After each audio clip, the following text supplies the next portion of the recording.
The planet Vereen was quiet and still, covered in shades of gray. The sky was always silver. The ground was pale gray dust. The rivers looked like streams of smoke. Even the tall crystal trees had no color, only dull light that shimmered like old glass. To the people of Vereen, this was normal. They had never known anything else. They could not see colors. To them, blue, red, or green were only strange sounds from old legends, stories told by elders to entertain children at night. But for one young alien girl named Lyra, the gray world never felt right. She would sit every evening on a rock near the edge of her village, her large eyes fixed on the sky. The sun was just a white circle, cold and silent. The stars at night were silver dots that never seemed to shine. Lyra often wondered why her heart felt heavy when she looked at them. She didn't know what she was missing, but she felt it deep inside, like a melody she could almost hear but never truly understand. Her friends teased her. "Why do you stare at the sky so much, Lyra?" They would laugh. "It's just gray." "Always gray," Lyra would smile faintly. "Maybe one day it won't be." Her parents were kind but worried. They told her to stop dreaming of impossible things. "Be thankful for the world you have," her mother said gently. "The world of colors is just a myth." But Lyra couldn't stop dreaming. Then one night the dream turned real.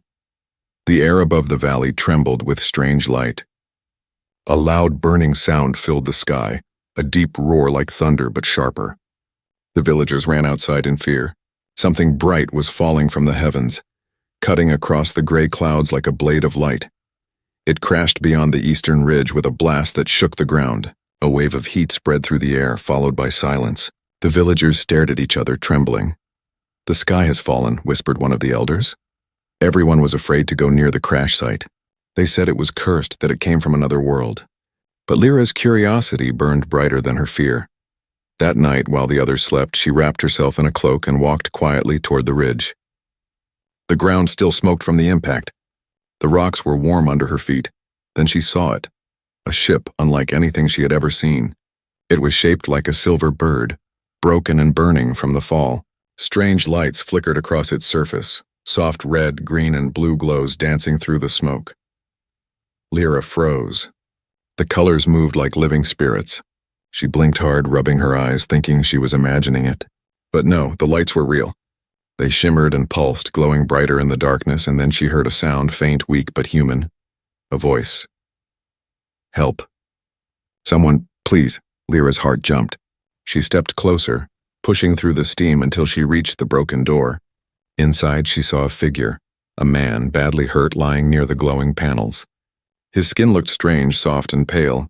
His eyes were closed, his suit torn and sparking. She had never seen a being like him before. When he opened his eyes, she gasped. They were green, bright, deep, alive. She had no word for the color she saw. It was new, beautiful, and almost painful. Her breath caught in her throat. He looked at her weakly and smiled.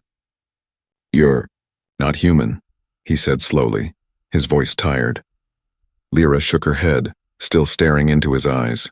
"You're not from here," she whispered. He chuckled softly. "No, I'm from Earth." "Earth?" she repeated. The word sounded strange in her mouth. He nodded faintly. "My name is Ethan. My ship crashed." Lyra didn't know what to do, but her heart told her one thing: she couldn't leave him there. She reached out her hand. "Come, I'll help you." Ethan tried to stand but fell. Lyra supported him with her thin arms, guiding him out of the wreck. The lights around them faded as the smoke thickened. When they stepped outside, the night wind blew softly across the gray land. Ethan looked around, confusion and sadness in his eyes. "Everything is colorless," he murmured. No blue sky, no green trees. Lyra frowned. "Colorless? What do you mean?" Ethan looked at her with wonder. "You can't see colors?" She shook her head. "Colors? I don't know what that is." He looked at the dull world again and whispered, almost to himself, "Then I'll have to show you." Lyra tilted her head. "Show me what?" He smiled faintly, even through the pain. "What the world really looks like." Lyra didn't understand his words, but something in his voice made her heart race. She didn't know it yet, but that night would change her life forever. Far behind them, the broken ship's lights flickered again, soft, fading colors that painted her face in shades she couldn't name. And for the first time in her life, the gray world didn't feel so gray anymore. Morning came slowly on planet Vereen. The gray sun rose weakly over the silver hills and the air was cool and still.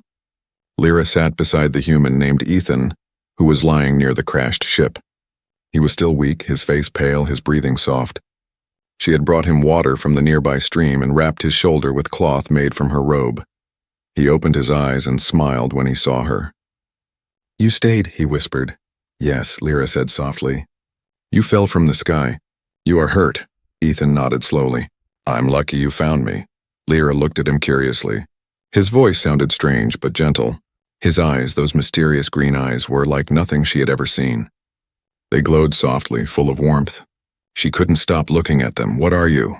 she asked at last. He laughed quietly, though it made him cough. "I'm human. From a planet called Earth." "Earth," Lyra repeated as if testing the sound. "Is it far?" "Very far," Ethan said. "Beyond the stars." Lyra turned her eyes to the sky. The stars on Vereen were cold and gray. She tried to imagine them glowing with color the way he described, but her mind could not picture it. Ethan sat up slowly, wincing. "Everything here looks empty," he murmured. "No blue sky. No green trees. No color at all." Lyra frowned. "You keep saying that word, color. What is it?" He looked at her, surprised. "You really can't see them? Red, blue, yellow, green?" Lyra shook her head. "I only see light and shadow. Gray, silver, black, white. That is all." Ethan stared at the pale world around them and sighed. "I see, so your people are colorblind. Your whole world is." She didn't understand all his words, but she heard sadness in his voice. "Is that bad?" she asked. He smiled faintly. "Not bad. Just different. But you're missing something beautiful." Lyra tilted her head. "Beautiful?" Ethan picked up a small rock and stared at it. On Earth, a rock could be brown, red, or even green. The sky changes color when the sun rises or sets. The oceans shine blue. Flowers, he stopped smiling to himself. "Flowers are like pieces of light you can touch." Lyra listened, her eyes wide. Every word painted a strange picture in her mind. She could almost see it, but not quite. It was like chasing a dream that always stayed just out of reach. "Tell me more," she said. He chuckled softly. "I will. But first I need to fix my translator. It's broken." He pulled a small silver device from his pocket and began tapping it. Sparks flew and a faint light blinked red and green. Lyra gasped and leaned closer. "There, I saw it. That light, it changed." Ethan smiled. "That's color, Lyra." She froze, staring at the blinking light. "It's alive," she whispered. He nodded. "Yes, colors are alive. They make the world sing." Lyra's heart raced. Her whole life, everything had looked the same, gray, dull, silent. But that tiny flash of red and green made her feel something new inside, something warm, almost like hope. "Can everyone on Earth see this?" she asked. "Yes," Ethan said quietly. "Every human can." She looked down, feeling a strange sadness. "Then you must think our world is ugly." He turned to her and shook his head. "No, Lyra, I think your world is waiting. Waiting for someone to bring its colors back." His words hung in the air like a promise. For days, Lyra visited Ethan in secret. She brought him food and asked endless questions about Earth. He told her stories about the blue oceans that shimmered under the sun, about forests where the leaves changed colors every season, about the red deserts that stretched for miles. She listened with her whole heart. Sometimes she laughed. Sometimes she cried without knowing why. "Do colors make people happy?" she asked once. Ethan smiled. "Sometimes. But they can also make people sad. Colors show what you feel even when you don't say it." Lyra thought about that all night. How could something she couldn't see hold so much power? One evening, she brought a small piece of clear crystal from her village. "This stone," she said, "is said to hold the memory of light." Ethan examined it, his eyes lighting up. This might work," he murmured. "Work for what?" He smiled mysteriously. "To show you what I see." She frowned in confusion. "How can you do that?" He winked. "You'll find out soon." For the next few nights, Ethan worked quietly inside his broken ship. Lyra brought him tools, wires, and pieces of crystal. He didn't explain what he was building, but she could feel his excitement. Sometimes she saw faint flashes of red or green light from inside the ship. Every time she did, her heart would beat faster. She didn't know what he was making. She only knew one thing. Ethan, the strange human from the stars, had brought something new to her gray world. and somehow, deep in her heart, she felt that her life would never be the same again. The nights on Vereen were silent, cold, and endless. The stars above looked like frozen sparks in a sea of gray mist, but near the edge of the valley where Ethan's ship had crashed, something new was happening. Something no one on that planet had ever seen before. A faint glow came from inside the wrecked ship. It was not the dull silver light of Vereen. It was warm, pulsing, alive. Inside, Ethan was working. His injured arm was wrapped in cloth, but his hand still moved with steady focus.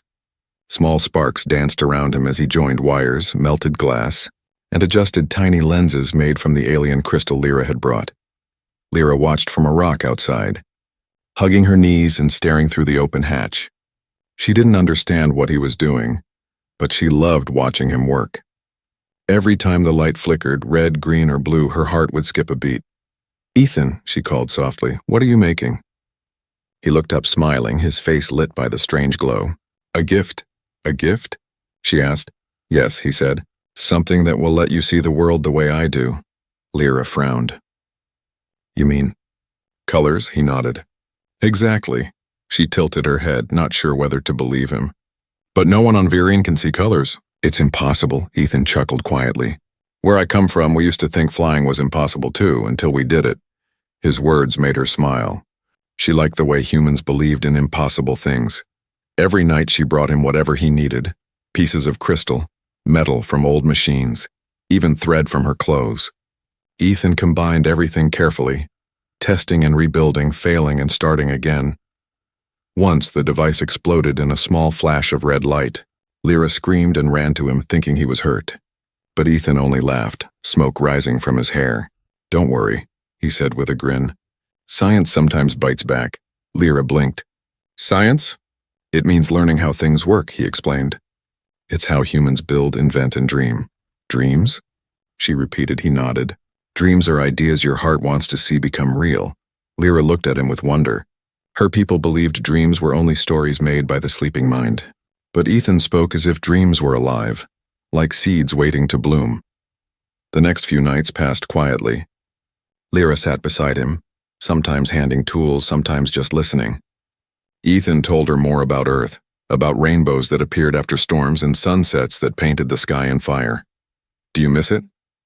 she asked once. He paused, his green eyes distant. "Every day," he said softly. "But now when I look at you, I remember why it's worth fighting to see beauty again." Lyra's face grew warm. She didn't understand why his words made her heart beat faster, but she smiled shyly. Then one night, while the silver moon of Vereen floated high above, Ethan finally said, "It's ready." Lyra's eyes widened. The gift?" He nodded and lifted a small object from his lap. It looked fragile, like a pair of curved lenses made from crystal and metal. Soft light shimmered inside them, dancing like tiny stars. "What is it?" she whispered. Ethan smiled. "Something humans call glasses." "Glasses? They help you see things differently," he said, his voice calm but full of pride. "I've adjusted these for your eyes, Lyra. They should let you see the hidden colors your world has forgotten." Her hands trembled as she took them. The frame was cool and light, and the lenses glowed faintly. "Go on," Ethan said gently. "Try them," she hesitated. "What if it doesn't work?" "Then we'll try again," he said simply. "But if it does, you'll never see the world the same way." Lyra slowly lifted the glasses to her face. The moment they touched her eyes, everything went silent. At first she saw nothing new, just the same dull gray of the ship. Then a flicker of light rippled across her vision. The walls began to shimmer. The gray floor deepened into shades she couldn't name, and then suddenly the world exploded with color. She gasped, stepping back as tears filled her eyes. The lights, the crystals, even Ethan's face, everything was alive. His eyes glowed green like living forests. The wires sparkled in shades of red and gold. The air itself seemed to hum with warmth. Lyra covered her mouth, trembling. "Ethan, what is this?" He smiled, his own eyes wet. "It's color, Lyra. Welcome to the real world." She turned in circles, laughing and crying all at once. "It's so beautiful. I didn't know beauty could hurt." Ethan watched her, smiling quietly. "Sometimes beauty hurts because it reminds us of everything we didn't know we were missing." For a long moment, Lyra said nothing. She just looked at him, her heart full of light and wonder. Outside, the gray dawn began to break over Vereen. For the first time, the light touched the ground and shimmered into a faint rainbow. So soft, so fragile, yet real. And Lyra whispered, her voice shaking, "The world was never gray." "We just couldn't see it." Ethan nodded gently. "Now you can." The next morning, the world looked new, at least to Lyra. She stood on the edge of the valley wearing the strange glasses Ethan had built. The sun rose slowly over the silver hills, but this time it wasn't silver anymore. The light poured across the land like warm fire. The once gray dust now shimmered gold. The sky, once dull and pale, stretched into a soft blue so deep it made her breath stop.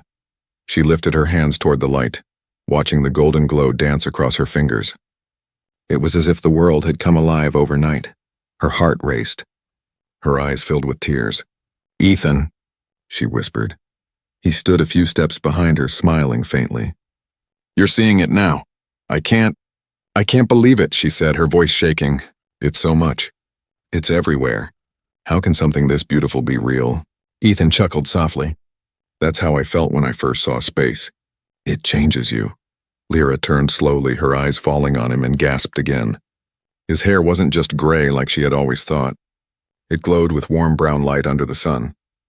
His eyes, oh, his eyes were the most beautiful green she had ever seen, like living light. She couldn't stop staring. "Your eyes," she whispered. "They shine." He smiled gently. "That's the color green." She blinked rapidly, trying to memorize it. "Green," she repeated, as if the word itself was magic. "It feels alive." "It is," Ethan said. "It's the color of forests and life." Lyra laughed softly through her tears. "And your face, it has color too. It's warm. That's called skin tone," he explained. "People from my world have many different ones. Some light, some dark, all beautiful." She reached out slowly, touching his cheek as if she were afraid he might disappear. "You're beautiful," she whispered without thinking. Ethan froze for a second, then smiled shyly. "So are you." Lyra looked down, embarrassed, though she didn't know why. Her cheeks felt hot. The glasses shimmered softly as she took another step forward. All around her, the valley pulsed with color. The dull rocks glowed with shades of red and brown. The trees that once looked like silver glass now showed hidden hues. Soft greens, deep purples, even gold reflections in their leaves. She laughed again, spinning in circles. "Ethan, it's like the world is singing." He smiled, watching her with quiet pride. "That's what I wanted for you, to see the song of light." For the rest of the morning, Lyra explored like a child seeing life for the first time. She picked up stones, stared at flowers she had never noticed before, and pointed at the sky every few seconds. "What's that color?" she would ask. "That's blue," Ethan said. "And that one?" "Yellow." "This one looks like fire." "That's orange." She repeated each name softly, as if carving it into her heart. Later, they sat by the stream. The water sparkled like living glass, and reflections of the rainbow shimmered on its surface. Lyra dipped her fingers into the water and giggled. "Even the water has colors now." Ethan nodded. "Light hides everywhere. You just needed a way to see it." Lyra turned to him, her eyes soft. "You gave me that way, why?" He hesitated, staring at the water. "Because I wanted you to feel what humans feel when they look at beauty. I wanted you to see what I see, so you'd never think your world is empty again." Her smile faded into something deeper. "You changed my world, Ethan." He met her gaze. "You changed mine too."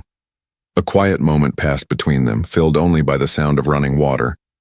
The sunlight shimmered on their faces, painting them both in gold and warmth. Then in the distance, a faint rumble echoed. Lyra looked up. "What was that?" Ethan frowned. "I'm not sure." The sound came again, low, heavy, like footsteps. She turned and saw figures moving along the ridge. The villagers, her people. Their robes were gray and long, their eyes full of confusion and fear.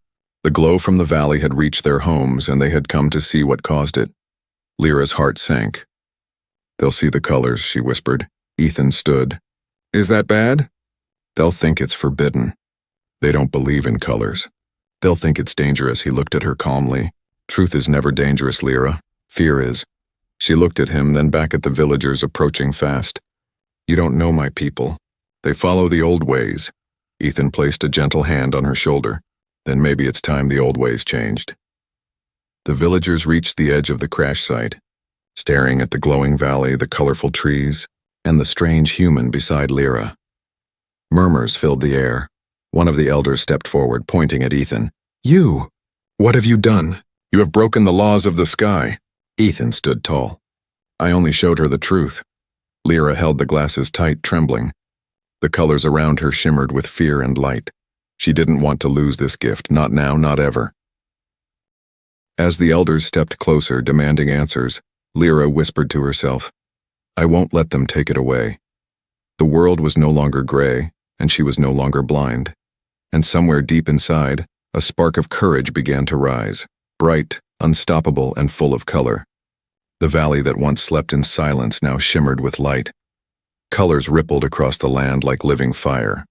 But to the people of Vereen, who had never seen such a thing, it looked like a curse. The villagers stood frozen on the ridge, their gray eyes wide with fear. The golden light from the sun painted the rocks and their faces in hues they could not name. Some fell to their knees, others covered their eyes. "The sky bleeds," one cried. "The world burns," shouted another. Lyra stood between them and Ethan, clutching the strange glasses against her chest. Her heart pounded so hard she thought it might break. "It's not evil," she cried. "It's beautiful. You just don't understand." The elder at the front, Elder Marin, an old man with deep lines on his silver face, stepped forward, raising his hand. His voice was calm but sharp. "Lyra, what have you done?" "I saw the truth," she said, trembling. "He showed me what our world really looks like." The elder's cold eyes turned to Ethan. "You brought this sickness here." Ethan stayed still, his hands open. "I brought no sickness, I brought knowledge." "Knowledge?" Elder Marin repeated. "You have changed our sky, our land, our eyes. This is not knowledge. This is corruption." The crowd murmured in fear. Some whispered prayers. Some picked up stones. Lyra stepped in front of Ethan. "No, don't hurt him, please. He helped me see." "See?" the elder hissed. "See what? Madness?" Lyra shook her head wildly. "No, beauty, light. The world isn't gray, it never was." The elder's expression darkened. "Enough."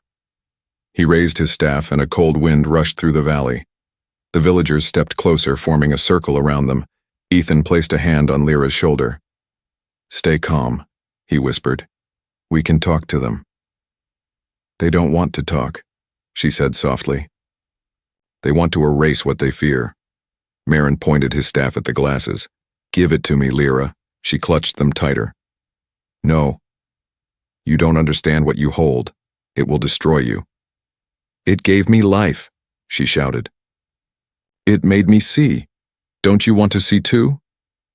For the first time, a flicker of emotion crossed the elder's face, something between fear and longing, but he quickly hid it.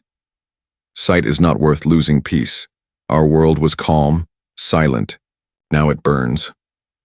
Ethan took a slow breath. "Your peace was blindness. You lived in shadows because you were afraid of the light." The elder's voice rose.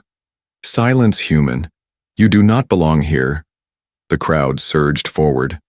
Lyra cried out as two villagers grabbed Ethan by the arms. He didn't fight back. "Stop!" she screamed. "He's not your enemy." Marin looked at her with pity. "Lyra, you have been touched by forbidden things. We will cleanse you both." They dragged Ethan toward the center of the valley. Lyra fell to her knees, shaking. The colors around her blurred through her tears. She looked up at Marin. "You call it forbidden, but it's only truth. The world is full of light, and you choose darkness." The elder hesitated. For a heartbeat, he seemed uncertain. The colors reflected faintly in his eyes, blue, gold, and red, but fear won. He turned away. "Take the human," he ordered. "Lock him beneath the hall of stone." Ethan was forced down the path toward the village. He glanced back at Lyra, his voice calm even as he was led away.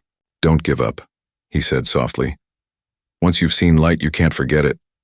She reached out but couldn't move. "Ethan."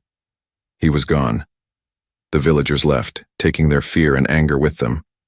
Soon, The valley was quiet again. Too quiet. The colors still danced across the land, but they felt dimmer without his voice beside her. Lyra sat alone until the sun sank low. Her hands shook as she lifted the glasses once more. She put them on and looked toward the horizon. The sky exploded, into colors she had never seen before, orange, pink, violet. It was as if the world was bleeding beauty for her alone. Tears streamed down her face. "They don't understand," she whispered. "But they will." That night, she returned to the village in secret. The guards slept, their faces lit faintly by torches. She crept through the silent streets, her heart racing. When she reached the Hall of Stone, she saw Ethan through the bars of a small cell. He was sitting quietly, his head bowed, but when he heard her footsteps, he looked up and smiled. "Lyra," he whispered, "I knew you'd come." She pressed her hand against the cold wall. "I won't let them keep you here." He shook his head. "You shouldn't be here. They'll find you." "I don't care," she said fiercely. "You showed me what the world can be. I can't go back to gray." Ethan looked at her, his eyes shining even in the darkness. "Then maybe the world doesn't need to go back either." A quiet plan began to form in her mind. A dangerous one. She would free him, and together, they would show all of Vereen the truth, no matter the cost. Outside, the moon rose over the silver hills, but to Lyra it wasn't silver anymore. It was glowing softly with color, a promise of change. The night was quiet, but not peaceful. The village of Vereen slept under a dull silver moon, unaware that one of its own was about to break every law they had ever made. Lyra moved through the shadows like a ghost, the glasses hidden beneath her cloak. The colorless streets looked lifeless again without them, but in her mind, she could still remember the colors, glowing and bright, burning in her heart. She reached the Hall of Stone where they had locked Ethan away. 2 guards stood near the door holding long silver spears. Lyra pressed herself against the cold wall, her pulse thundering. She whispered to herself, "I won't fail. Not tonight." When the wind rose, carrying dust across the courtyard, she slipped past the guards and into the hall. The air inside was cold and thick with silence. Gray torches flickered weakly and shadows danced on the walls. In the far corner, behind iron bars, sat Ethan. His head was lowered, but when he heard her soft footsteps, he looked up and smiled faintly. "I told you not to come," he said, his voice weak but warm. "And I told you I don't listen well," she whispered, trying to smile. He chuckled softly, shaking his head. "You're brave, Lyra. Too brave." She knelt beside the bars, pulling a small piece of metal from her cloak. "I'm also stubborn." He watched her as she tried to pick the lock. "They'll punish you if they find out." "They already did," she said quietly. "They took away the only person who showed me truth." The lock clicked softly. She froze for a moment, then smiled. "Got it." Ethan stepped out carefully, still weak but standing tall. "How did you learn that?" "I watched you," she said proudly. "You fix things by seeing their weakness. I just did the same." He laughed softly, impressed. "You're a fast learner."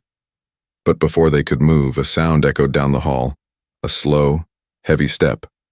Lyra grabbed his arm. "We have to go." They ran through the narrow corridors, their footsteps silent on the cold floor. Outside, the wind had grown stronger, sweeping dust through the village. They slipped between houses, heading toward the open valley. The guards' shouts began to rise behind them. "Lyra! Stop! Traitor!" She kept running, her breath sharp in the cold air. The moonlight turned the world silver again, and she hated it. The colorless, lifeless silver that reminded her of blindness. At last, they reached the edge of the valley where Ethan's ship lay in ruins, the place that had changed everything. Ethan stopped, breathing hard. "We can't just run forever," he said. "They'll keep coming." Lyra turned to him, eyes blazing. "Then we don't run. We show them." "Show them?" "Yes," she said. "If they see the truth with their own eyes, they can't deny it anymore." He hesitated. "The glasses only work for one person. They're tuned to your eyes." Lyra thought for a moment. her mind racing. Then we'll find another way. She lifted the glasses and looked toward the wreckage of his ship. There's still power inside, isn't there? Ethan nodded slowly. A little, enough to light up the valley for a few minutes, maybe. Then do it, she said. Let the light show them what they've been blind to. Ethan smiled. You've got more courage than most humans I know.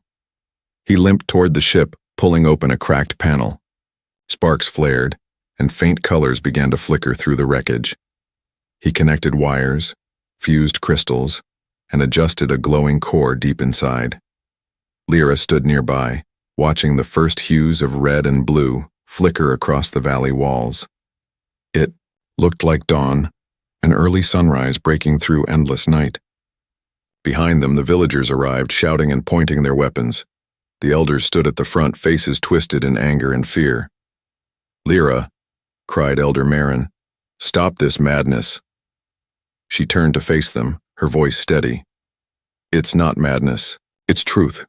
You just never dared to see it. Marin raised his staff. You'll destroy us all, Ethan shouted from the ship. No, she'll save you.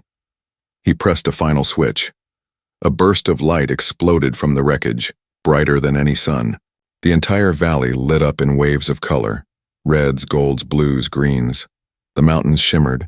The sky burned with fire and hope. The villagers shielded their eyes, gasping. For the first time in their lives, they saw color. Lyra turned, tears running down her cheeks. Do you see it now? She whispered. The world was never gray. It was waiting for us to open our eyes. Elder Marin fell to his knees, his staff dropping. His eyes were wide, trembling with awe.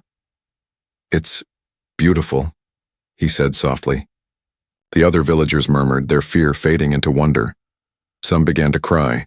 The light faded slowly, leaving the world glowing in the pale colors of dawn. Ethan stepped out of the ship, his face tired but smiling. Lyra turned to him. You did it? He shook his head. No, you did. She smiled faintly, wiping her tears. Maybe we both did. But before they could rest, a deep cracking sound echoed from the ship. Ethan's expression changed. The core's overheating. It's going to explode. Lyra's eyes widened. What do we do? Ethan looked at her with calm determination. Run! The night of light had only just begun, and now Lyra would have to make the greatest choice of her life.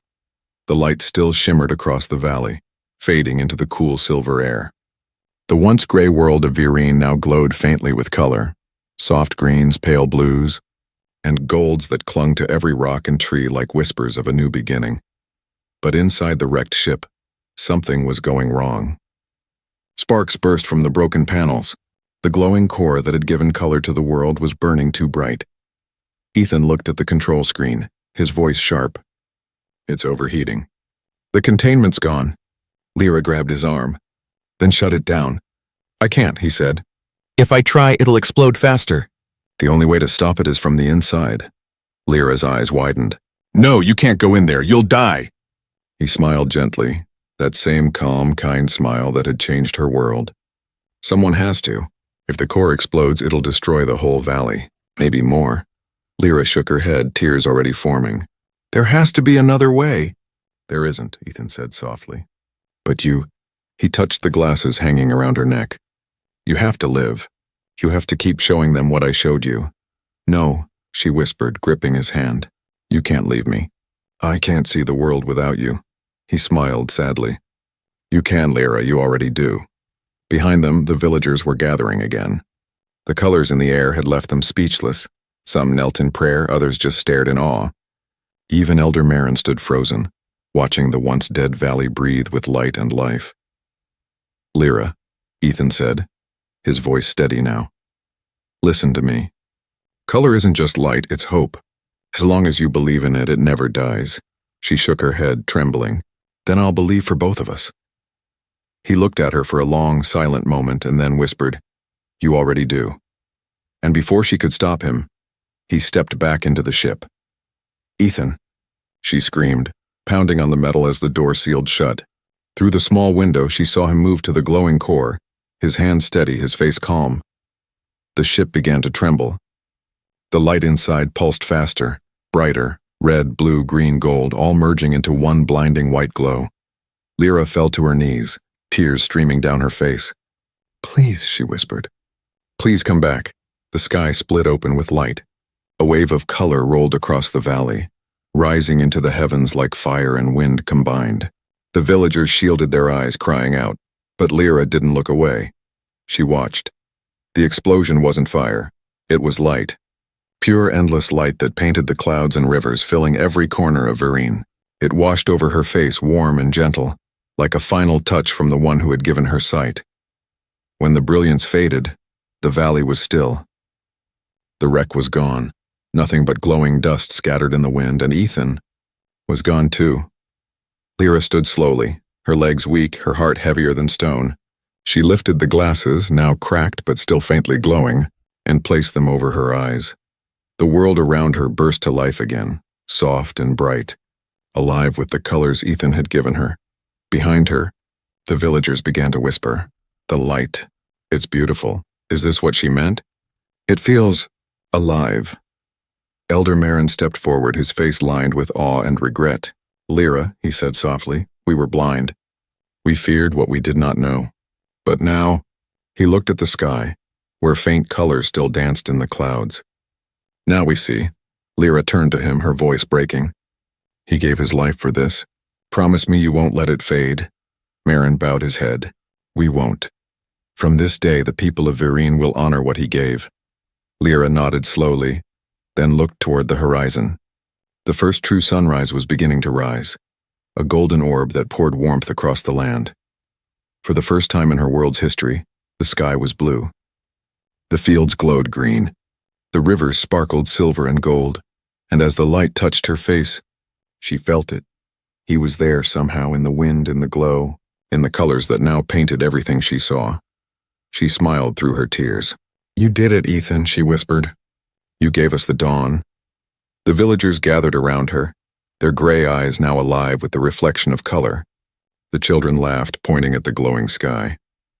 The elders wept softly, their hearts opening for the first time in their long lives. Lyra stood at the center of it all, holding the cracked glasses like sacred treasure. The world of Vereen was no longer colorless. It was reborn, alive, radiant, and free. And though the human who brought light to her world was gone, his gift would never fade, because in every ray of sunlight, in every shade of color that now filled the heavens, his spirit lived on. As the new day began, Lyra whispered to the wind, her voice soft but certain, "He showed me that sight is not with the eyes, but with the heart." The wind carried her words across the valley, through the forests and rivers to every corner of Vereen, and there, beneath a sky filled with color, a new world was born, a world touched by a human's light,